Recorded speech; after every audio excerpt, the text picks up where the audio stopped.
10th Standard Social Chapter 6 the first war of Indian independence. ನೋಡಿ, ನಾವು previous ಚಾಪ್ಟರ್ಸಲ್ಲಿ British ಅವರು ಯಾವ ರೀತಿ ಇಂಡಿಯಾಗೆ ಬಂದು ಯಾವ ರೀತಿ ಇಲ್ಲಿ ಅವರ ಒಂದು ರೂಲ್ನ ಎಕ್ಸ್ಟೆನ್ಷನ್ ಮಾಡಿಕೊಂಡ್ರು. ಅಂದರೆ ಬ್ಯಾಟಲ್ ಆಫ್ ಪ್ಲಾಸಿ ಇರ್ಬೋದು, ಬ್ಯಾಟಲ್ ಆಫ್ ಬಕ್ಸಾರ್ ಇರ್ಬೋದು, Anglo Maratha war, Anglo Sikh war, ಇದ್ರ ಬಗ್ಗೆ ಎಲ್ಲ ನೋಡಿದ್ವಿ. ಈಗ ಬ್ರಿಟಿಷ್ ಅವ್ರ ವಿರುದ್ಧ ಒಂದು ಸ್ವಲ್ಪ ಸ್ಟ್ರಗಲ್ಸ್ ಎಲ್ಲ ಶುರು ಆಗುತ್ತೆ. ಅಂದರೆ ಅವ್ರ ವಿರುದ್ಧ ಹೋರಾಟಗಳು ಶುರುವಾಗುತ್ತೆ. ಆ ಒಂದು ಇವೆಂಟ್ 1857, ಈ ಇಯರ್ನ ಸುತ್ತಮುತ್ತ ಒಂದು ಆ ಕಡೆ ಒಂದು 4 ವರ್ಷ, ಈ ಕಡೆ ಒಂದು 4 ವರ್ಷ ಕೆಲವು ಇವೆಂಟ್ಸ್ ನಡೆಯುತ್ತೆ. ಆ ಇವೆಂಟ್ಸ್ ಬಗ್ಗೆ ನಾವು ಈ ಒಂದು ಚಾಪ್ಟರಲ್ಲಿ ನಾವು ಡಿಸ್ಕಸ್ ಮಾಡ್ತೀವಿ. ನೋಡಿ, ಈ ಒಂದು ಟೈಮ್ ಪೀರಿಯಡ್ನ ಈಗ ಒಂದು 10 ವರ್ಷ ಅಂದ್ಕೊಳ್ಳಿ. ಈ 10 ವರ್ಷದ ಒಂದು ಟೈಮ್ ಪೀರಿಯಡ್ನ ಇಂಡಿಯನ್ಸ್ ಬಂದು first war of Indian independence ಅಥವಾ ದಿ ಫ್ರೀಡಮ್ ಸ್ಟ್ರಗಲ್ ಅಥವಾ ಫಸ್ಟ್ ಫ್ರೀಡಮ್ ಸ್ಟ್ರಗಲ್ ಅಂತ ಕರಿತೀವಿ. ಅದೇ ರೀತಿ ಬ್ರಿಟಿಷ್ ಅವರು ಇದಕ್ಕೆ ಸಿಪಾಯ್ ಮ್ಯೂಟಿನಿ ಅಂತ ಕರೀತಾರೆ. 1857 ನಡೆಯುತ್ತೆ. ಇದು ಏನಿದು ನೋಡೋಣ step by step. In this unit you will learn. ಈ ಯೂನಿಟಲ್ಲಿ ಅಥವಾ ಈ ಚಾಪ್ಟರಲ್ಲಿ ಏನೇನು ಕಲಿತೀರಾ? Reasons for the first Indian war of independence, ಅಂದರೆ ಬ್ರಿಟಿಷ್ ಅವ್ರ ವಿರುದ್ಧ ಫಸ್ಟ್ ಇಂಡಿಯನ್ ಇಂಡಿಪೆಂಡೆನ್ಸ್ಗೆ ನಾವು ಯಾವ ರೀತಿ ಫೈಟ್ ಮಾಡಿದ್ವಿ, ಅದ್ರದ್ದು ರೀಸನ್ ಏನು, ಅದ್ರ ಬಗ್ಗೆ ನೋಡ್ತೀವಿ. ಮತ್ತು ಈ ಸಿಪಾಯಿ ಮ್ಯೂಟಿನಿ ಎಲ್ಲ ಆಯಿತು ಅಂತ ಹೇಳಿದ್ನಲ್ಲ, ಅದಕ್ಕೆ ಇಮಿಡಿಯೇಟ್ ರೀಸನ್ಸ್ ಏನು, scope and nature of mutiny ಯಾವ ರೀತಿ ನಡೀತು ಅದ್ರ ಬಗ್ಗೆ, ಮತ್ತು failure and results of mutiny, ಏನಕ್ಕೆ ಮ್ಯೂಟಿನಿ ಅಥವಾ first war of Indian independence fail ಆಯಿತು, ಮತ್ತು ಅದು ಫೇಲ್ ಆಗಿದ್ದರಿಂದ ಏನೇನು ಔಟ್ಕಮ್ಸ್ ಬಂತು, ರಿಸಲ್ಟ್ಸ್ ಏನು ಬಂತು, ಇಷ್ಟನ್ನು ನಾವು ಈ ಚಾಪ್ಟರಲ್ಲಿ ಡಿಸ್ಕಸ್ ಮಾಡೋಣ. In order to extend the rule over India, the British brought in policies of subsidiary alliance and doctrine of lapse. ನೋಡಿರಿ, ಇಂಡಿಯಾದಲ್ಲಿ ಫುಲ್ ಅವ್ರ ಕಂಟ್ರೋಲ್ಗೆ ತೊಗೊಳ್ಬೇಕು ಅಂತ ಮತ್ತು ಅವ್ರ ಪವರ್ನ ಎಕ್ಸ್ಪ್ಯಾಂಡ್ ಮಾಡಬೇಕು ಅಂತ ಬ್ರಿಟಿಷ್ ಅವರು 2 ಪಾಲಿಸೀಸ್ನ ತರ್ತಾರೆ. ಒಂದು ಸಬ್ಸಿಡರಿ ಅಲಯನ್ಸ್ ಅಂತ, ಇನ್ನೊಂದು ಬಂದು ಡಾಕ್ಟ್ರಿನ್ ಆಫ್ ಲ್ಯಾಬ್ಸ್ ಅಂತ. ಇವು 2 ಬಗ್ಗೆ, ಈ ಒಂದು ಪಾಲಿಸೀಸ್ ಬಗ್ಗೆ ನಾನು ಪ್ರೀವಿಯಸ್ ಚಾಪ್ಟರ್ಸಲ್ಲಿ ಆಲ್ರೆಡಿ ಎಕ್ಸ್ಪ್ಲೇನ್ ಮಾಡಿದ್ದೀನಿ, ಮತ್ತೆ ಅದನ್ನೇ ಮಾಡೋದು ಬೇಡ. As a result numerous States became part of British empire. ಇದರಿಂದ ಎಷ್ಟೊಂದು ಸ್ಟೇಟ್ಸ್ ಚಿಕ್ಕ ಸ್ಟೇಟ್ಸ್ ಇತ್ತು ಅಥವಾ ಒಂದು ಚಿಕ್ಕ ಕಿಂಗ್ಡಮ್ಸ್ ಇತ್ತು, ಇದೆಲ್ಲ ಕೂಡ ಬ್ರಿಟಿಷ್ ಎಂಪೈರ್ ಒಳಗೆ ಮರ್ಜ್ ಆಗ್ತಾ ಬಂತು. This made many Indians unhappy. ಇದರಿಂದ ಇಂಡಿಯನ್ಸ್ಗೆಲ್ಲ ತುಂಬ ಬೇಜಾರಾಯಿತು. ಯಾಕೆಂದರೆ ಎಷ್ಟೊಂದು ಜನ ರಾಜರದ್ದು ಕಿಂಗ್ಡಮ್ಸ್ ಎಲ್ಲ ಒಂದು ಬ್ರಿಟಿಷ್ ಎಂಪೈರ್ ಒಳಗೆ ಹೋಗ್ತಾ ಇತ್ತು, ರೂಲ್ಸ್ ಚೇಂಜ್ ಆಗ್ತಾ ಇತ್ತು, ಮತ್ತು ರಾಜನ ಮೇಲೆ ಡಿಪೆಂಡ್ ಆಗಿದ್ದಂಥ ಕೆಲಸದವರು, ಸೈನಿಕರು, ಅವ್ರಿಗೆಲ್ಲ ಕೂಡ ಕೆಲಸಗಳು ಹೋಗ್ತಾ ಇತ್ತು. ಇದರಿಂದ ಜನಗಳಿಗೆ ಒಂದು ಸ್ವಲ್ಪ ಬೇಜಾರಾಗಿರುತ್ತೆ. People were also upset with the administration of the British. ಮತ್ತು ಬ್ರಿಟಿಷ್ ಅವರು ಒಂದು ಟೈಪ್ ಆಫ್ ರೂಲ್ ಮಾಡ್ತಾ ಇರ್ತಾರೆ, ಅದನ್ನು ನಮ್ಮ ಜನಗಳಿಗೆ ಇಷ್ಟ ಆಗಲ್ಲ. ಅಂದರೆ ನಾವೆಲ್ಲ ಪಂಚಾಯಿತಿಗಳು ಈ ರೀತಿ ರೂಲ್ ಮಾಡ್ತಾ ಇರ್ತೀವಿ, ನ್ಯಾಯ ಏನಾದರೂ ಇತ್ತು ಅಂದರೆ. ಬ್ರಿಟಿಷ್ ಅವರು ಕೋರ್ಟ್ ಸಿಸ್ಟಮ್ ಎಲ್ಲ ತಂದಿರ್ತಾರೆ, ಇದು ಇಂಡಿಯನ್ಸ್ಗೆ ಅಷ್ಟು ಇಷ್ಟ ಆಗ್ತಾ ಇರಲಿಲ್ಲ. This unhappiness erupted in the form of major protest against the British in 1857. ಈ ರೀತಿ ಬ್ರಿಟಿಷ್ ಅವ್ರ ವಿರುದ್ಧ ಅಂತ ಒಂದಷ್ಟು ಜನ ಟರ್ನ್ ಆಗಿದ್ರಲ್ವ, ಅವರು ಎಲ್ಲರೂ ಕೂಡ 1857 ತುಂಬ ಮೇಜರ್ ಪ್ರೊಟೆಸ್ಟ್ ಮಾಡ್ತಾರೆ. ಅಂದರೆ ಬ್ರಿಟಿಷ್ ಅವ್ರ ವಿರುದ್ಧ ಅಟ್ಯಾಕ್ ಮಾಡೋದಿರ್ಬೋದು, ಫೈಟ್ ಮಾಡೋದಿರ್ಬೋದು, ಪ್ರೊಟೆಸ್ಟ್ ಮಾಡೋದು, ಇದೆಲ್ಲ ಕೂಡ ಶುರುವಾಗುತ್ತೆ. Many of the Indian historians termed this as first Indian freedom struggle. ನೋಡಿ, ನಾನು ಆಲ್ರೆಡಿ ಹೇಳಿದಾಗೆ ಇಂಡಿಯನ್ಸ್ ಎಲ್ಲ ಇದನ್ನು ಫಸ್ಟ್ ಇಂಡಿಯನ್ ಫ್ರೀಡಮ್ ಸ್ಟ್ರಗಲ್ ಅಥವಾ first war of Indian independence ಅಂತ ಕರೀತಾರೆ. ಇಂಗ್ಲೀಷ್ ಹಿಸ್ಟೋರಿಯನ್ಸ್ ಅಂದರೆ ಬ್ರಿಟಿಷ್ ಅವರು ಬಂದಿದ್ದನ್ನು ದಿ ಸಿಪಾಯ್ ಮ್ಯೂಟಿನಿ ಅಂತ ಕರೀತಾರೆ. ಅವ್ರಿಗೆ ಬೇಕಾಗಿರೋ ಥರ ಅವ್ರು ಕರೀತಾರೆ, ನಮಗೆ ಬೇಕಾಗಿರೋ ಥರ ನಾವು ಕರಿತೀವಿ. ಈಗ ನಮಗೆ ಗೊತ್ತು, ಬ್ರಿಟಿಷ್ ಅವರು ಆಲ್ಮೋಸ್ಟ್ ಆಲ್ 1857 ಅಷ್ಟರಲ್ಲಿ ಸುಮಾರು ಸ್ಟೇಟ್ಸ್ನೆಲ್ಲ ಅವರೇ ರೂಲ್ ಮಾಡ್ತಾಯಿದ್ರು ಇಂಡಿಯಾದಲ್ಲಿ. ಅಂದರೆ ಸುಮಾರು ಜಾಗ, ಮೋಸ್ಟ್ 90% ಆಫ್ ದಿ ಏರಿಯಾನ ಅವರೇ ರೂಲ್ ಮಾಡ್ತಾಯಿದ್ರು. ಈಗ ಅವ್ರ ವಿರುದ್ಧ ನಮ್ಮ ಒಂದಷ್ಟು ಜನ ವಿರೋಧವಾಗಿ ಫೈಟ್ ಮಾಡೋಕ್ಕೆ ಕೂಡ ಶುರು ಮಾಡ್ತಾರೆ ಅಂತ ನಾನು ಹೇಳಿದೆ. ಏನಕ್ಕೋಸ್ಕರ ಫೈಟ್ ಮಾಡಿದ್ರು? ಎಷ್ಟೊಂದು ಕಾರಣಗಳಿದೆ. ಇವಾಗ ನಾನೊಂದು ರೀತಿಗೋಸ್ಕರ ಫೈಟ್ ಮಾಡಿರ್ತೀನಿ, ಇನ್ನೊಬ್ರು ಒಂದು ರೀತಿಗೋಸ್ಕರ ಫೈಟ್ ಮಾಡಿರ್ತಾರೆ. ಅವ್ರವ್ರ ಕಾರಣಗಳು ಅವ್ರವ್ರಿಗಿದೆ. ಆ ಥರ ಕೆಲವು ಮೇಜರ್ ರೀಸನ್ಸ್ ಬಗ್ಗೆ, ಮೇಜರ್ ಕಾರಣಗಳ ಬಗ್ಗೆ ನಾವು ಒಂದೊಂದೇ ನೋಡೋಣ. ಮೊದಲನೇದಾಗಿ political reasons. Due to the doctrine of lapse implemented by the British, many Indian kings had to lose their kingdoms. ನೋಡಿರಿ, ಡಾಕ್ಟ್ರಿನ್ ಆಫ್ ಲ್ಯಾಬ್ಸ್ ಅಂದರೆ ಸಿಂಪಲ್ಲಾಗಿ ಹೇಳ್ತೀನಿ, ಫುಲ್ ಎಕ್ಸ್ಪ್ಲನೇಷನ್ ಪ್ರೀವಿಯಸ್ ಚಾಪ್ಟರ್ಸಲ್ಲಿದೆ, ನಿಮ್ಗೆ ಅರ್ಥ ಆಗಿದೆ ಅಂದ್ಕೊಳ್ತೀನಿ. ಯಾವ ರಾಜನಿಗೆ ಸ್ವಂತ ಮಕ್ಕಳಿಲ್ಲ ಅಂಥವರು ಅಡಾಪ್ಟ್ ಮಾಡ್ಕೊಳ್ಳಿ, ದತ್ತಕ್ಕೆ ತೊಗೊಳ್ತಾರೆ ಬೇರೆಯವ್ರ ಮಕ್ಕಳನ್ನ, ಅವ್ರಿಗೆ ರಾಜ್ಯ ಅದೆಲ್ಲ ಪಾಸ್ ಆಗುತ್ತೆ, ಕಿಂಗ್ಡಮ್ ಎಲ್ಲ ಅವ್ರ ರೂಲೆಲ್ಲ ಅವ್ರು ಮಾಡ್ತಾರೆ ಅಂತ ನಾರ್ಮಲಾಗಿ ನಡೆದಿದ್ದು. ಆದರೆ ಬ್ರಿಟಿಷ್ ಅವರು ಈ ಡಾಕ್ಟ್ರಿನ್ ಆಫ್ ಲ್ಯಾಬ್ಸ್ ತಂದು ಏನು ಹೇಳಿದ್ರು, ರಾಜನಿಗೆ ಸ್ವಂತ ಮಕ್ಕಳಿದ್ರೆ ಅವ್ರಿಗೆ ರಾಜ್ಯ ಹೋಗುತ್ತೆ, ಆದರೆ ಅವ್ರಿಗೆ ಸ್ವಂತ ಮಕ್ಕಳಿಲ್ಲ ಅಂದರೆ, ದತ್ತು ಮಕ್ಕಳು ಆ ಥರ ಎಲ್ಲ ಇತ್ತು ಅಂದರೆ ಅವ್ರಿಗೆ ರಾಜ್ಯ ಹೋಗಲ್ಲ, ಆ ರಾಜ್ಯ ಎಲ್ಲ ಬ್ರಿಟಿಷ್ ಅವ್ರಿಗೆ ಸೇರುತ್ತೆ ಅಂದ್ಬಿಟ್ಟು ರೂಲ್ ಮಾಡಿಬಿಡ್ತಾರೆ. ಇದನ್ನೇ ಡಾಕ್ಟ್ರಿನ್ ಆಫ್ ಲ್ಯಾಬ್ಸ್ ಅನ್ನೋದು. ಓಕೆ, ಇದರಿಂದ ಎಷ್ಟೊಂದು ರಾಜರುಗಳಿಗೆ ಸ್ವಂತ ಮಕ್ಕಳಿಲ್ಲದೆ ಇರೋದ್ರಿಂದ ಅವರೆಲ್ಲ ಅವ್ರ ಕಿಂಗ್ಡಮ್ಸ್ನ ಕಳ್ಕೊಳ್ತಾರೆ. As a result of this policy, Satara, Jaipur, Jhansi, Udaipur and many other states became part of the British Empire. ಈ ಕಾರಣದಿಂದ ಡಾಕ್ಟ್ರಿನ್ ಆಫ್ ಲ್ಯಾಪ್ಸಿಂದ ಇಲ್ಲಿ ಹೇಳಿದಂಥ ಸತಾರಾ, ಜೈಪುರ್ ಮತ್ತಿತರ ಕಿಂಗ್ಡಮ್ಸ್ ಎಲ್ಲ ಕೂಡ ಬ್ರಿಟಿಷ್ ಎಂಪೈರ್ನ ಒಳಗೆ ಸೇರಿಕೊಳ್ಳುತ್ತೆ. Dalhousie abolished the kingships of Thanjavur and Carnatic nawabs. Lord Dalhousie ಅಂತ ಒಬ್ಬ ವ್ಯಕ್ತಿ ಇರ್ತಾರೆ, ಗವರ್ನರ್ ಜನರಲ್. ಇವನು ತ್ರವನ್ಕೋರ್ ಮತ್ತು ಕರ್ನಾಟಿಕ್ ನವಾಬ್ಸ್ ಇರ್ತಾರಲ್ಲ, ಅವ್ರ ಕಿಂಗ್ಶಿಪ್ಸ್ ಕೂಡ ಅಬೋಲಿಷ್ ಮಾಡಿಬಿಟ್ಟು ಇವರೇ ರೂಲ್ ಮಾಡೋಕ್ಕೆ ಶುರು ಮಾಡ್ತಾರೆ. ಅಂದರೆ ಏನು, ಚಿಕ್ಕ ಚಿಕ್ಕ ರೂಲರ್ಸ್ನೆಲ್ಲ ತುಳಿದು ಇವರೇ ಮೇಯ್ನ್ ರೂಲರ್ಸ್ ಆಗ್ತಾ ಇರ್ತಾರೆ.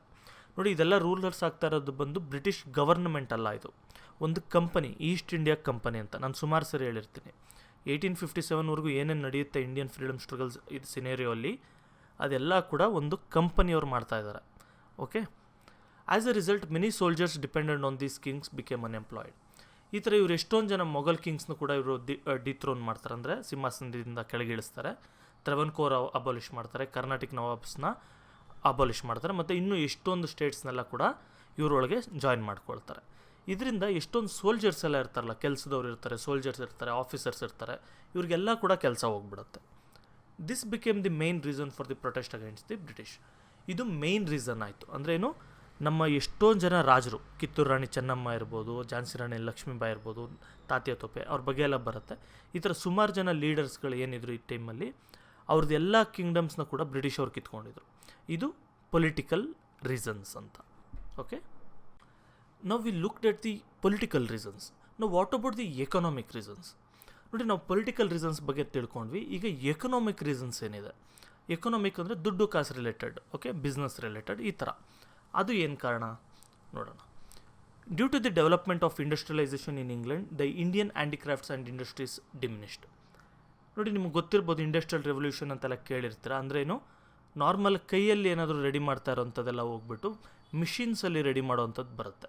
ಅಂದ್ರೇನು, ತುಂಬ ಕ್ವಾಂಟಿಟಿ ಜಾಸ್ತಿ ಪ್ರೊಡ್ಯೂಸ್ ಮಾಡ್ತಾ ಇರ್ತಾರೆ, ಕ್ವಾಲಿಟಿ ಕೂಡ ಒಂದು ಸ್ವಲ್ಪ ಇಂಪ್ರೂವ್ ಇರುತ್ತೆ. ಆ ರೀತಿ ಇಂಡಸ್ಟ್ರಿಯಲೈಸೇಷನ್ ಅಂದರೆ ಒಬ್ಬ ವ್ಯಕ್ತಿ, ಇವಾಗ ಫಾರ್ ಎಕ್ಸಾಂಪಲ್ ಕೈಮಗ್ಗ ಅಂದ್ಕೊಳ್ಳಿ, ಒಂದು ಸೀರೆ ನೇಯೋದಕ್ಕೆ ಆಲ್ಮೋಸ್ಟ್ 4-5 ಡೇಸ್ ಬೇಕು. ಎಷ್ಟೇ ಫಾಸ್ಟಾಗಿ ಮಾಡ್ತಾರೆ ಅಂದರೂ 3-4 ಡೇಸ್ ಬೇಕು. ಅದೇ ಒಂದು ಮಿಷಿನ್ ಯೂಸ್ ಮಾಡಿದ್ರೆ ಒಂದು ದಿನಕ್ಕೆ 10 ಸೀರೆ ರೆಡಿ ಮಾಡುತ್ತದು.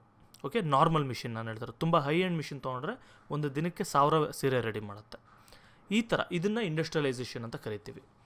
ಇದರಿಂದ ಏನಾಯಿತು, ಇಂಗ್ಲೆಂಡಲ್ಲಿ ಇಂಡಸ್ಟ್ರಿಯಲೈಸೇಷನ್ ಆಯಿತು. ಅಂದರೆ ಏನು, ಫ್ಯಾಕ್ಟ್ರೀಸ್, ಇಂಡಸ್ಟ್ರೀಸ್ ಎಲ್ಲ ಕೂಡ ಇಂಗ್ಲೆಂಡಲ್ಲಿ, ಬ್ರಿಟನ್ ಇತ್ತಲ್ಲ ಅಲ್ಲಿ ಫಾರ್ಮ್ ಆಗ್ತಾಯಿತ್ತು.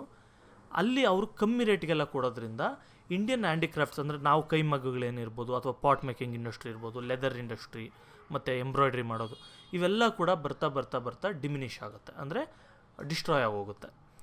England apart from being N industrialised country became A workshop of industries.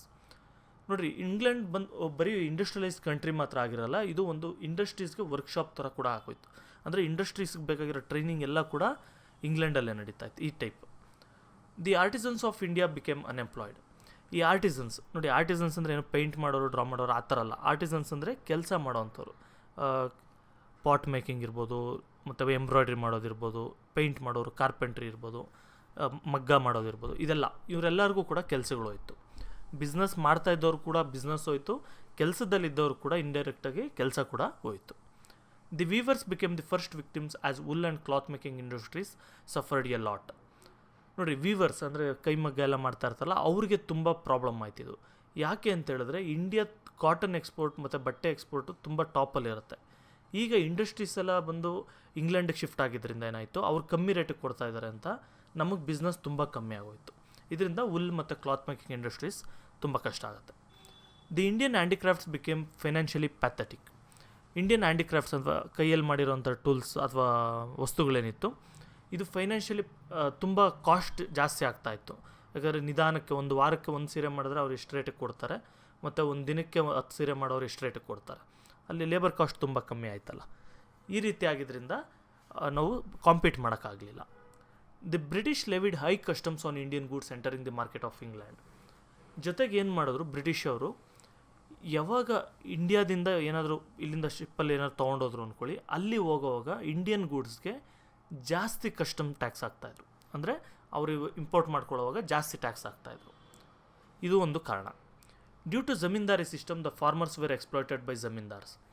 ಮತ್ತು ಇಂಡಿಯಾದಲ್ಲಿ ಬಂದು ಬ್ರಿಟಿಷ್ ಅವ್ರು ಏನು ಮಾಡಿದ್ರು, ಇವ್ರಿಗೆ ಟ್ಯಾಕ್ಸ್ ಕಲೆಕ್ಟ್ ಮಾಡೋದೆಲ್ಲ ಬೇಡ, ನಾವು ಇವರೇ ಕಲೆಕ್ಟ್ ಮಾಡ್ಕೊಳ್ಳಿ ಅಂತ ಒಂದು ಜಮೀನ್ದಾರಿ ಸಿಸ್ಟಮ್ ಅಂತ ತಂದಿರ್ತಾರೆ.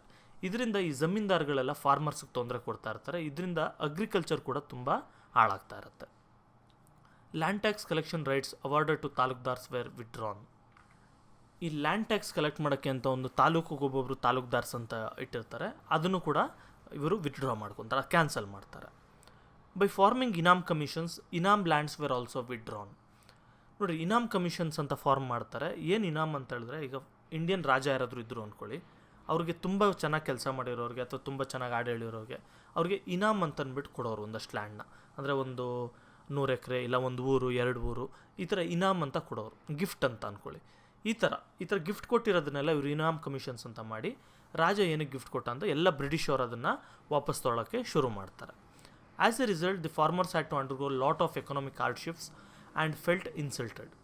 ಇದರಿಂದ ಫಾರ್ಮರ್ಸ್ಗೆಲ್ಲ ಎಷ್ಟೊಂದು ಪ್ರಾಬ್ಲಮ್ ಆಗೋಗುತ್ತೆ, ಊಟಕ್ಕೂ ಕಷ್ಟ ಆಗೋ ಥರ ಎಲ್ಲ ಬಂದುಬಿಡುತ್ತೆ, ಮತ್ತು ಇನ್ಸಲ್ಟೆಡ್ ಕೂಡ ಆಗಿಬಿಡುತ್ತೆ, ಏನು ಸರಿಯಾಗಿ ಮರ್ಯಾದೆ ಸಿಗ್ತಾ ಇರಲ್ಲ ಈ ಥರ.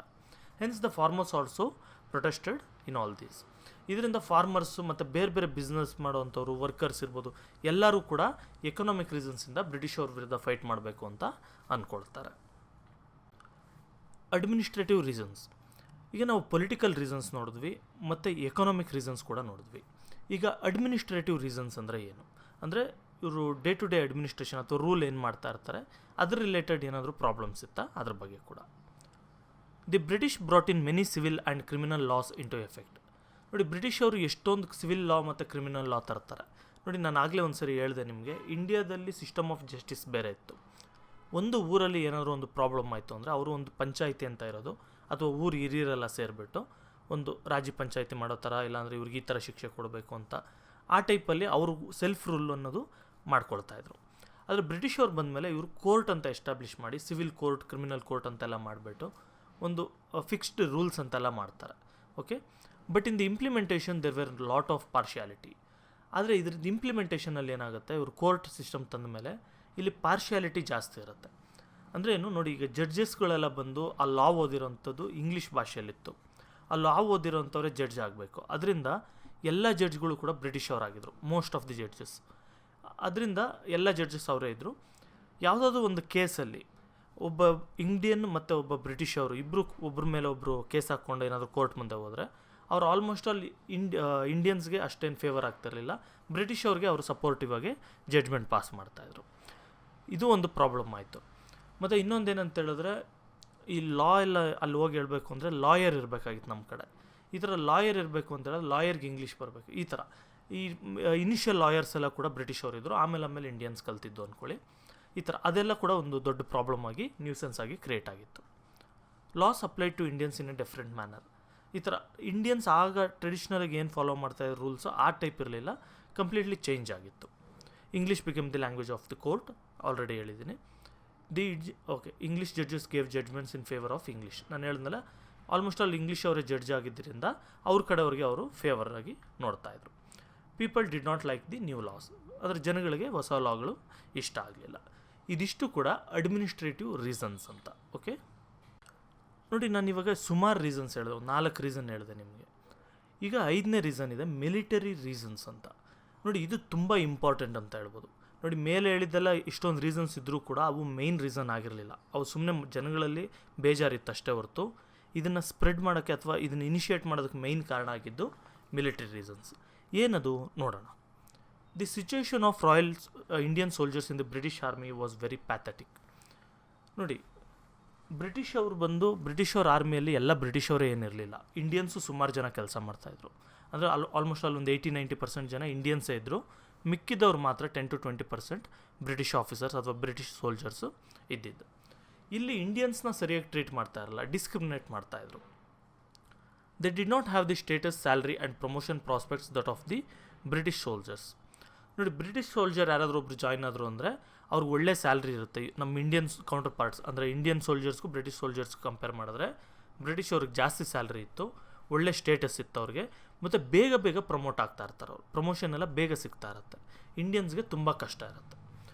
The pressure put on Indian soldiers for overseas work triggered resentment among them due to their religious belief. ಮತ್ತು ಬ್ರಿಟಿಷ್ ಅವ್ರದ್ದು ಏನಾಗಿರುತ್ತೆ ಅಂದರೆ, ಬ್ರಿಟಿಷ್ ಅವ್ರ ಎಂಪೈರ್ ತುಂಬ ದೊಡ್ಡದಿರುತ್ತೆ. ಅವರು ಆಫ್ರಿಕನ್ನು ರೂಲ್ ಮಾಡ್ತಾ ಇರ್ತಾರೆ, ಇಂಡಿಯಾ ರೂಲ್ ಮಾಡ್ತಾ ಇರ್ತಾರೆ, ಅಮೆರಿಕಾಸಲ್ಲೂ ಕೂಡ ಇರ್ತಾರೆ. ಈ ಥರ ಇದ್ದಿದ್ದರಿಂದ ಅವರು ಇಂಡಿಯನ್ ಸೋಲ್ಜರ್ಸ್ನ ಬೇರೆ ಕಡೆ ಕಳಿಸ್ತಾಯಿದ್ರು. ಈಗ ನಾರ್ತ್ ಆಫ್ರಿಕಾ ಇರ್ಬೋದು, ಅಲ್ಲಿ ಕಳಿಸ್ತಾಯಿದ್ರು ಫೈಟ್ ಮಾಡಿ ಅಂಥೇಳಿ. ಇದೆಲ್ಲದರಿಂದ ಏನಾಯಿತು, ನಮ್ಮಲ್ಲಿ ಒಂದು ರಿಲಿಜಿಯಸ್ ಬಿಲೀಫ್ ಏನಿತ್ತು, ನಾವು ಸಮುದ್ರ ದಾಟಬಾರ್ದು ಅಂತೆಲ್ಲ ಒಂದು ಕೆಲವು ಟ್ರೆಡಿಷನ್ಸ್ ಇತ್ತು ನಮ್ಮಲ್ಲಿ. ಆ ಥರದ್ದೆಲ್ಲ ಕೂಡ ಅಂದರೆ ಹರ್ಟ್ ಆಗುತ್ತೆ religious sentiments. Beginning of the mutiny and its spread. ಈಗ ಯಾವ ರೀತಿ ಇದು ಮಿಟಿನಿ ಬಿಗಿನ್ ಆಯಿತು, ಅಂದರೆ ಸ್ಟಾರ್ಟ್ ಆಯಿತು, ಮತ್ತು ಯಾವ ರೀತಿ ಸ್ಪ್ರೆಡ್ ಆಯಿತು ಅದು ಕೂಡ ನೋಡೋಣ. The Indian soldiers who var present in large numbers in the British army believed that they can drive away the British if all of them become United. ನೋಡಿ, ಬ್ರಿಟಿಷ್ ಅವ್ರ ಆರ್ಮಿಯಲ್ಲಿ ನಾನು ಹೇಳಿದ್ನಲ್ಲ 80-90% ಇಂಡಿಯನ್ಸೇ ಇದ್ದರು ಅಂತ ಸೋಲ್ಜರ್ಸು. ಆಫೀಸರ್ ಕೋರ್ ಮತ್ತು ಕೆಲವು soldiers ಮಾತ್ರ British ಅವರಿದ್ದರು.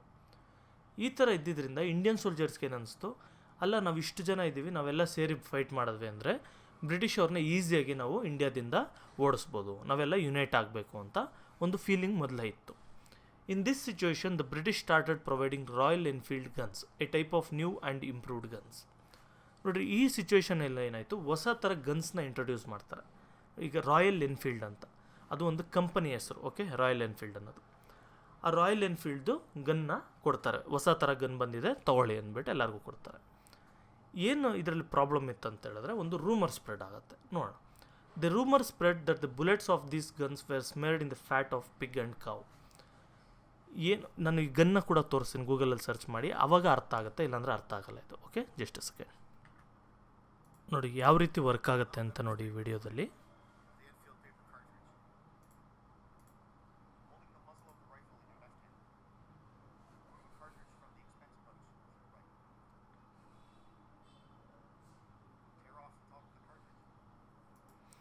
ನೋಡಿ, ಇಲ್ಲಿ ನಿಮ್ಗೆ ಕನ್ಫ್ಯೂಸ್ ಆಗ್ಬೋದು, ಇವ್ರು ಬೆರಳೆಲ್ಲ ಕೀಳ್ತಾ ಇದ್ದಾರೆ ಅಂತ. ಈ ಥರ ಪೇಪರೆಲ್ಲ ಇವಾಗ ಬಂದಿದ್ದು. ಮೊದಲು ಪೇಪರು ಸ್ವಲ್ಪ ಗಟ್ಟಿ ಇರೋದು ಕೊಡ್ತಾಯಿದ್ರು, ಯಾಕಂದರೆ ವಾಟರ್ ಪ್ರೂಫಿಂಗ್ ಅದಕ್ಕೆಲ್ಲ ಅಂತೇಳ್ಬಿಟ್ಟು ಆಯಿಲ್ಸ್ ಜೊತೆ ಮಿಕ್ಸ್ ಮಾಡಿ ಕೊಡ್ತಾಯಿದ್ರು. ಅದೊಂಥರ ರಬ್ಬರಿ ಟೈಪ್ ಇರ್ತಾಯಿತ್ತು. ಅದು ಅಷ್ಟು ಈಸಿಯಾಗಿ ಬೆರಳಲ್ಲಿ ಬರ್ತಿರಲಿಲ್ಲ, ಅದು ಅಲ್ಲಲ್ಲೇ ಕಚ್ಚಿ ಎಳೆದು ತೆಗಿಬೇಕಾಗಿತ್ತು, ಆ ಥರ. ಓಕೆನಾ?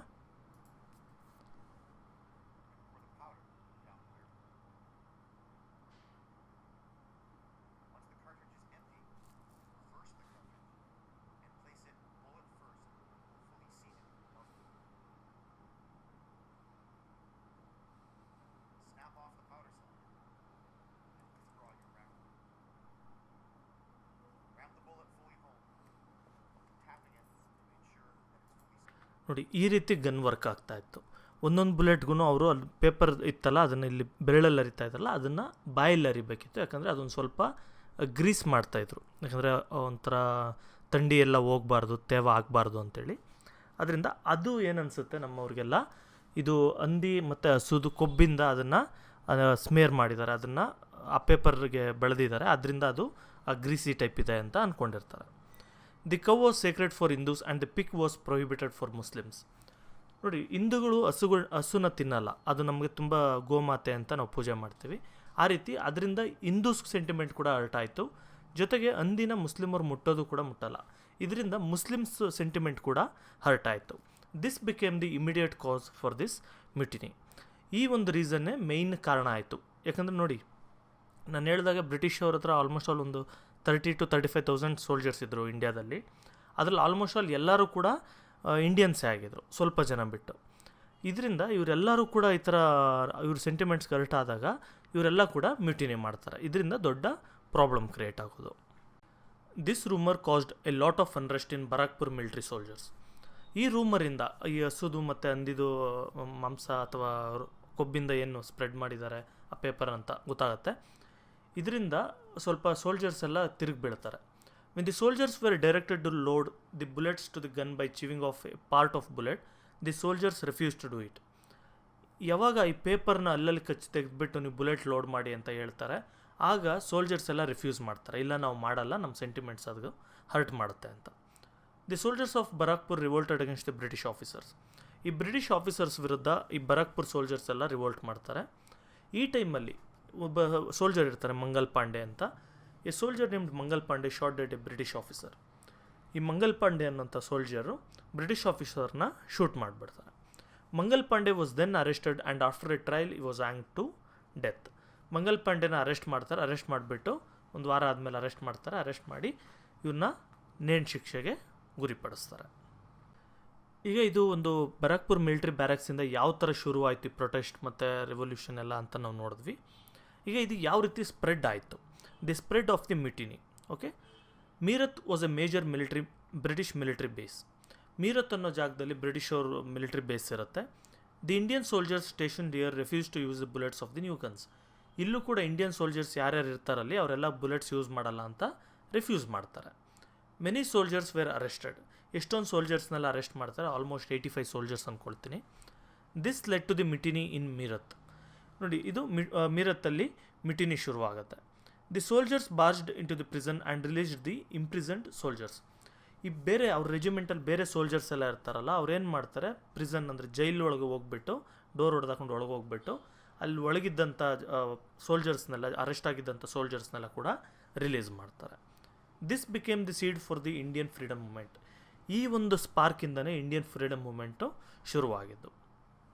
A group of soldiers reached Delhi from Meerut. ಮೀರತ್ತಿಂದ ಡೆಲ್ಲಿಗೆ ಹೋಗ್ತಾರೆ ಒಂದಷ್ಟು ಜನ soldiers. They entered the red fort and declared the Mughal king Bahadur Shah the second as the emperor of India. ಇವರು ರೆಡ್ ಫೋರ್ಟ್ಗೆ ಹೋಗ್ತಾರೆ, ಹೋಗ್ಬಿಟ್ಟು ಏನು ಹೇಳ್ತಾರೆ, ನಾವು ಬ್ರಿಟಿಷ್ ಅವ್ರನ್ನ ಈಚೆ ಆಗ್ತಾ ಇದ್ದೀವಿ, ಬ್ರಿಟಿಷ್ ಅವ್ರ ವಿರುದ್ಧ ಫೈಟ್ ಮಾಡಬೇಕು, ಇಂಡಿಯಾಗೆ ಎಂಪರರ್ ಆಗಿ ನಾವು ಮೊಘಲ್ ರಾಜ ಒಬ್ಬ ಇರ್ತಾನೆ ಬಹದ್ದೂರ್ ಶಾ ದಿ ಸೆಕೆಂಡ್ ಅಂತ, ಆ ವ್ಯಕ್ತಿನ ಇಂಡಿಯಾಗೆ ಎಂಪರರ್ ಅಂತ ಡಿಕ್ಲೇರ್ ಮಾಡ್ತಾರೆ. Due to various reasons the protesting soldiers reached Delhi. ಈ ಥರ ಎಲ್ಲ ರೀಸನ್ಸಿಂದ ಇಷ್ಟೊಂದು ಜನ ಪ್ರೊಟೆಸ್ಟ್ ಮಾಡೋಂಥ ಸ್ಟ್ರೈಕ್ ಮಾಡೋಂಥ ಸೋಲ್ಜರ್ಸ್ ಎಲ್ಲ ಡೆಲ್ಲಿನ ರೀಚ್ ಆಗ್ತಾರೆ. The protest become intensified. ಈ ಪ್ರೊಟೆಸ್ಟ್ಗಳೆಲ್ಲ ಕೂಡ ಇಂಟೆನ್ಸಿಫೈ ಆಗುತ್ತೆ, ಅಂದರೆ ತುಂಬ ಜಾಸ್ತಿ ಆಗುತ್ತೆ. This spread like a wild fire to Delhi, Kanpur and Jhansi. Delhi, Kanpur, Jhansi ಈ ಕಡೆಗೆಲ್ಲ ಕೂಡ ಸ್ಪ್ರೆಡ್ ಆಗಿಬಿಡುತ್ತೆ. Nana Sahib of Kanpur rose in revolt. ನೋಡಿ, ಕಾನ್ಪುರಲ್ಲಿ ನಾನಾ ಸಾಹೇಬ್ ಅಂತ ಇರ್ತಾರೆ, ಅವರು ಕೂಡ ರಿವೋಲ್ಟ್ ಜೊತೆಗೆ ಸೇರಿಕೊಳ್ತಾರೆ. Tatya Tope was his assistant. ಇವ್ರ ಅಸಿಸ್ಟೆಂಟ್ ಒಬ್ಬರು ಇರ್ತಾರೆ, ತಾತ್ಯ ತೋಪೆ ಅಂತ. In Jhansi, Rani Lakshmibai provided leadership to the revolt. ನೀವು ಝಾನ್ಸಿ ರಾಣಿ ಲಕ್ಷ್ಮೀಬಾಯಿ ಬಗ್ಗೆ ಎಲ್ಲ ಕೇಳಿದಿರಲ್ಲ, ಅವರು ಕೂಡ ಈ ರಿವೋಲ್ಟ್ಗೆ ಅಲ್ಲಿ ಆ ಪರ್ಟಿಕ್ಯುಲರ್ ಏರಿಯಾದಲ್ಲಿ ಲೀಡರ್ಶಿಪ್ನ ವಹಿಸ್ಕೊಳ್ತಾರೆ. Tatya Tope came to the support of Rani Lakshmibai after the fall of Kanpur to the British. ನೋಡಿ, ಕಾನ್ಪುರಲ್ಲಿ ಇವರೇನು ರಿವೋಲ್ಟ್ ಮಾಡ್ತಾಯಿದ್ರು, ನಾನಾ ಸಾಹೇಬ್, ತಾತ್ಯ ತೋಪೆ ಎಲ್ಲ, ಅದೆಲ್ಲ ಬ್ರಿಟಿಷ್ ಅವ್ರ ಅಂಡರ್ಗೆ ಬಂದುಬಿಡ್ತು, ಅಲ್ಲಿ ಸೋತೋದ್ರು. ಅದರಿಂದ ಅವರು ಬಂದು ಇಲ್ಲಿ ರಾಣಿ ಲಕ್ಷ್ಮೀಬಾಯಿಗೆ ಹೆಲ್ಪ್ ಮಾಡ್ತಾ ಇರ್ತಾರೆ. Later the protest spread to Lucknow.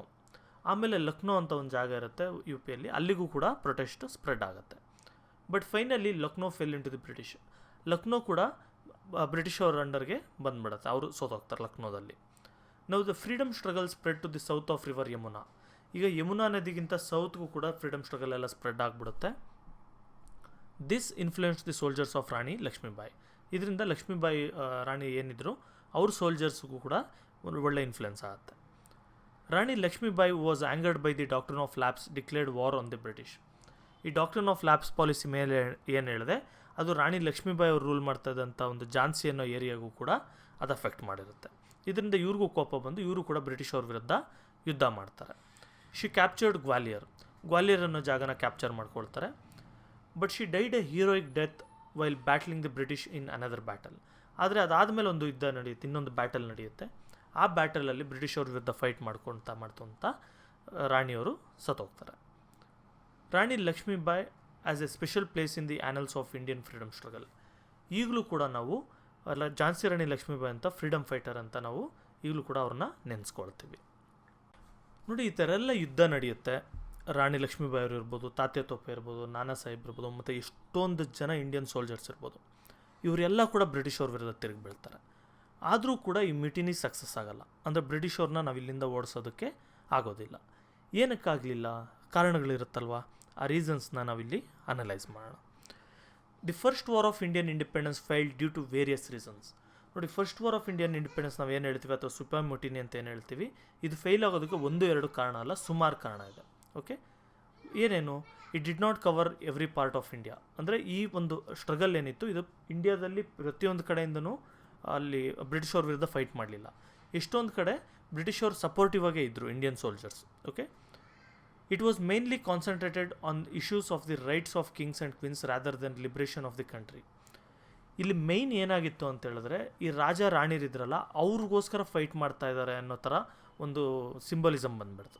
ಅಂದರೆ ಏನು, ಇಂಡಿಯನ್ಸ್ಗೆ ಅಥವಾ ಇಂಡಿಯಾಗೋಸ್ಕರ ಫೈಟ್ ಮಾಡ್ತಾ ಇರೋ ಥರ ಅಲ್ಲ, ಅವರು ರಾಣಿ ಲಕ್ಷ್ಮೀಬಾಯಿಗೋಸ್ಕರ, ನಾನಾ ಸಾಹೇಬ್ಗೋಸ್ಕರ ಇದಕ್ಕೋಸ್ಕರ ಫೈಟ್ ಮಾಡ್ತಾ ಇದ್ದಾರೆ, ಅಥವಾ ಬಹದ್ದೂರ್ ಶಾ ಇರ್ಬೋದು ಅವ್ರಿಗೋಸ್ಕರ ಫೈಟ್ ಮಾಡ್ತಾ ಇದ್ದಾರೆ.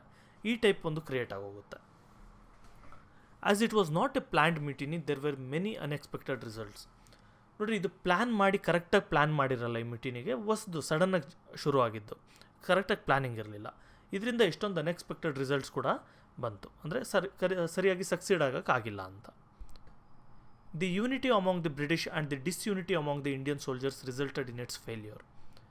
ನೋಡಿ, ಬ್ರಿಟಿಷ್ ಸೋಲ್ಜರ್ಸ್ ಏನಿದ್ರು ಅವರಲ್ಲಿ ಯೂನಿಟಿ ಇತ್ತು, ಅಂದರೆ ನಾವೆಲ್ಲ ಒಂದೇ ಬ್ರಿಟಿಷ್ ಅವರು ಅನ್ನೋದು ಒಂದು ಫೀಲಿಂಗ್ ಇತ್ತು. ಆದರೆ ಇಂಡಿಯನ್ ಸೋಲ್ಜರ್ಸಲ್ಲಿ ಅದಿರಲಿಲ್ಲ. ನಾವೆಲ್ಲ ಇಂಥ ರೆಜಿಮೆಂಟಿಗೆ ಸೇರಿರೋರು, ನಾವೆಲ್ಲ ಇಂಥ ಊರಿಗೆ ಸೇರಿರೋರು, ನಾವೆಲ್ಲ ಇಂಥ ಗ್ರೂಪಿಗೆ ಸೇರಿರೋರು, ಈ ಟೈಪೆಲ್ಲ ಗ್ರೂಪಿಂಗ್ ಜಾಸ್ತಿ ಆಗೋಗಿತ್ತು. ಇದರಿಂದ ನಾವು ಯುನೈಟ್ ಆಗಿ ಫೈಟ್ ಮಾಡೋಕ್ಕೆ ಆಗಲಿಲ್ಲ. The mutiny lacked direction and leadership. Okay, ನಾವು ಮಿಟಿನಿ ಮಾಡಿದ್ವಿ, ಏನಕ್ಕೋಸ್ಕರ ಮಾಡ್ತಾಯಿದ್ದೀವಿ, ಯಾರು ಅದಕ್ಕೆ ಲೀಡರು, ಏನೂ ಇರಲಿಲ್ಲ. ಅಂದರೆ ಓಕೆ, ನಾವು ಬ್ರಿಟಿಷ್ ಅವ್ರನ್ನ ಹೊರಗೆ ಹಾಕ್ತಾಯಿದ್ದೀವಿ ಇಂಡಿಯಾದಿಂದ, ಹೊರಗೆ ಹಾಕಿದ್ಮೇಲೆ ಏನಾಗುತ್ತೆ, ಇಂಡಿಯಾನ ಯಾರು ರೂಲ್ ಮಾಡ್ತಾರೆ, ಚಿಕ್ಕ ಚಿಕ್ಕ ರಾಜರು ರೂಲ್ ಮಾಡ್ತಾರೆ, ಇಲ್ಲ ಒಬ್ಬರು ಎಂಪರರ್ ರೂಲ್ ಮಾಡ್ತಾ ಇರ್ತಾರ, ಅಥವಾ ಡೆಮೋಕ್ರಸಿ ಬರುತ್ತಾ, ಇದೇನು ಕೂಡ ಐಡಿಯಾ ಇರಲಿಲ್ಲ.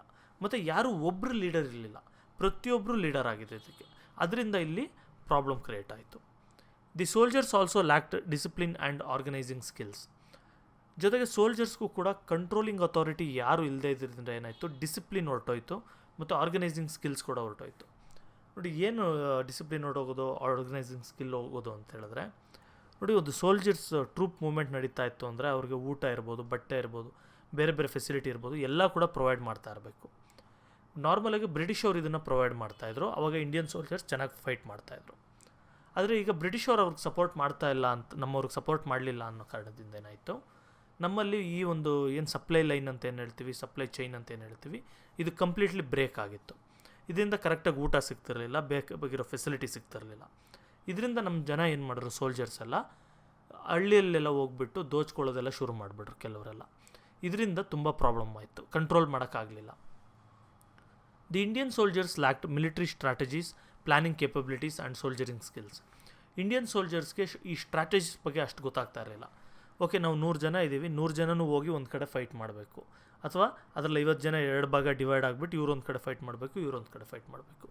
ಈ ಥರ ಸ್ಟ್ರಾಟಜಿಕ್ ಅನಾಲಿಸಿಸ್ ಏನೂ ಮಾಡಿರಲಿಲ್ಲ ಅವರು, ಪ್ಲ್ಯಾನಿಂಗ್ ಇರಲಿಲ್ಲ, ಮತ್ತು ಸೋಲ್ಜರಿಂಗ್ ಸ್ಕಿಲ್ಸ್ ಕೂಡ ಅಷ್ಟು ಇರಲಿಲ್ಲ. The freedom fighters lacked a definite aim. ಅಂದರೆ ಒಂದು ಒಳ್ಳೆ ಏಮ್ ಇರಲಿಲ್ಲ, ಏನಕ್ಕೋಸ್ಕರ ನಾವು ಫೈಟ್ ಮಾಡ್ತಾಯಿದ್ದೀವಿ ಅಂತ ಯಾರಿಗೂ ಗೊತ್ತಿರಲಿಲ್ಲ. ಎಷ್ಟೊಂದು ಅವ್ರವ್ರ ಪರ್ಸ್ನಲ್ ರೀಸನ್ಸ್ಗೆಲ್ಲ ಕೂಡ ಫೈಟ್ಸ್ ನಡೀತಾ ಇತ್ತು. Many of the Indian kings extended their loyalties to the British and did not support the freedom fighters. ನೋಡಿ, ಇಂಡಿಯಾದ ರಾಜರೆಲ್ಲ ಇದ್ರಲ್ಲ, ಚಿಕ್ಕ ಚಿಕ್ಕ ರಾಜರು, ಮತ್ತು ಎಷ್ಟೊಂದು ಜನ ಮಾಮೂಲಿ ಜನನೂ ಇರ್ಬೋದು, ಅವರೆಲ್ಲ ಕೂಡ ಬ್ರಿಟಿಷ್ ಅವ್ರಿಗೆ ಸಪೋರ್ಟ್ ಮಾಡ್ತಾಯಿದ್ರು. ನಮ್ಮ ಇಂಡಿಯನ್ ಫ್ರೀಡಮ್ ಫೈಟರ್ಸ್ ಏನಿದ್ರು ಅವ್ರಿಗೆ ಸಪೋರ್ಟ್ ಮಾಡಲಿಲ್ಲ. The plundering and other crimes committed by the sepoys made them to lose the faith of common people. ನೋಡಿ, ನಾನು ಹೇಳಿದ್ನಲ್ಲ, ಒಂದು ಸರಿ ಇವ್ರಿಗೆ ಸೋಲ್ಜರ್ಸ್ಗೆಲ್ಲ ಊಟ ಇಲ್ಲ ಅನ್ನೋ ಥರ ಆಯಿತು, ಸಪ್ಲೈ ಚೈನ್ ಎಲ್ಲ ಕರೆಕ್ಟಾಗಿಲ್ಲ ಅಂತ ಆಯಿತು. ಆಗ ಸೋಲ್ಜರ್ಸ್ ಎಲ್ಲ ಲೂಟಿ ಮಾಡೋಕ್ಕೆ ಶುರು ಮಾಡಿಬಿಟ್ರು, ಹಳ್ಳಿಗಳ ಮೇಲೆ ಬೀಳೋದು, ಊಟ ಎಲ್ಲ ಕಿತ್ಕೊಳ್ಳೋದು, ಈ ಥರ ಎಲ್ಲ ಶುರು ಮಾಡಿದ್ರು. ಇದರಿಂದ ಕಾಮನ್ ಪೀಪಲ್ ಕೂಡ ನಮ್ಮವ್ರ ಮೇಲೇ ತಿರುಗಿ ಬಿದ್ದರು. ಇದೆಲ್ಲ ಕೂಡ ಕಾರಣಗಳು ಏನಕ್ಕೆ ಫೇಲ್ ಆಯಿತು ಅನ್ನೋದಕ್ಕೆ. ಓಕೆ, ನೋಡಿ, ಈ ರೀತಿ ಏನಕ್ಕೆ ಫೇಲ್ ಆಯಿತು ನಮ್ಮ first war of Indian independence ಅಂತ ಕಂಪ್ಲೀಟಾಗಿ ನಿಮ್ಗೆ ಅರ್ಥ ಆಯಿತು ಅಂದ್ಕೊಳ್ತೀನಿ.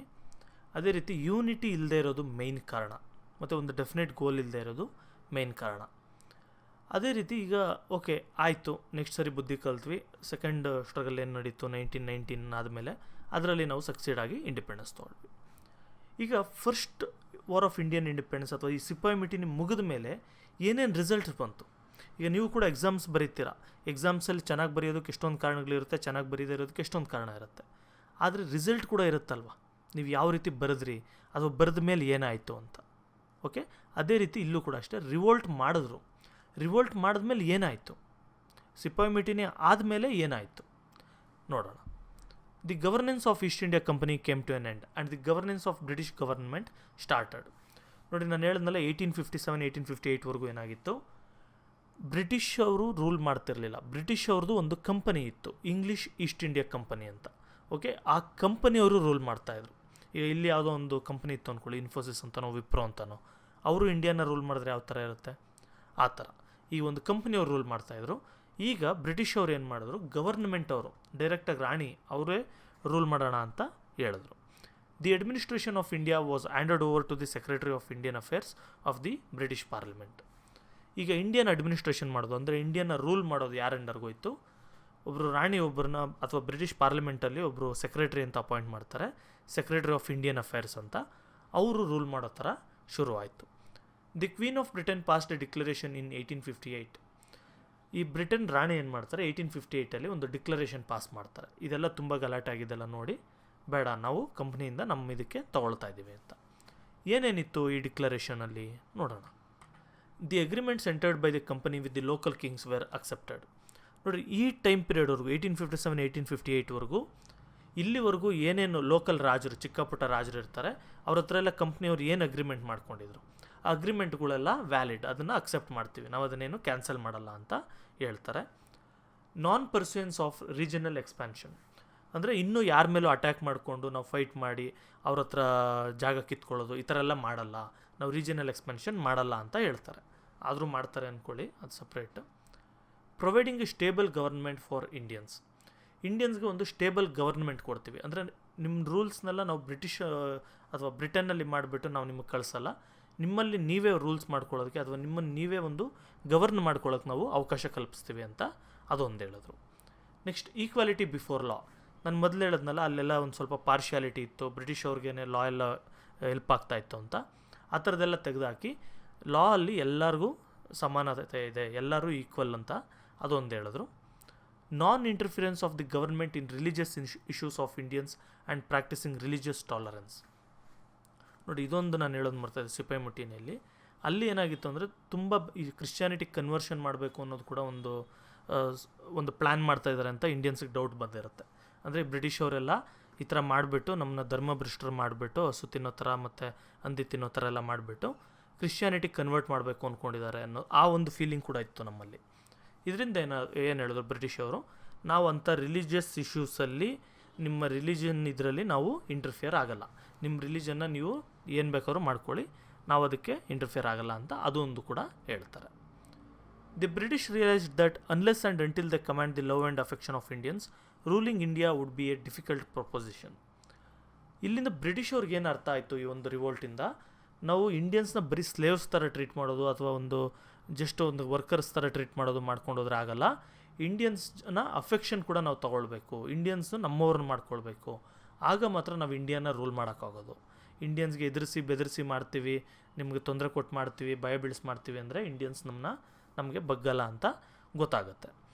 The ability to listen to the voice of Indians was considered as the main reason for the violence. ನೋಡಿ, ಇಂಡಿಯನ್ಸ್ ಏನು ಹೇಳ್ತಾ ಇದ್ದಾರೆ ಅದನ್ನು ಕೇಳಿಸ್ಕೊಳ್ಳಲ್ಲ ಅನ್ನೋ ಒಂದು ಸಿಚುವೇಶನ್ ಇರುತ್ತೆ. ಅಂದರೆ ಎಲ್ಲ ಬ್ರಿಟಿಷವ್ರ ಪ್ರಕಾರನೇ ಆಗ್ತಾ ಇರುತ್ತೆ. ಅದೇ ಮೇಯ್ನ್ ಕಾರಣ ಈ ಒಂದು ರಿವೋಲ್ಟ್ಗೆ ಅಂತ ಇವ್ರಿಗೆ ಅರ್ಥ ಆಗುತ್ತೆ ಬ್ರಿಟಿಷವ್ರಿಗೆ. Hence they decided to involve the Indians in the process of legislation and implemented policy of association.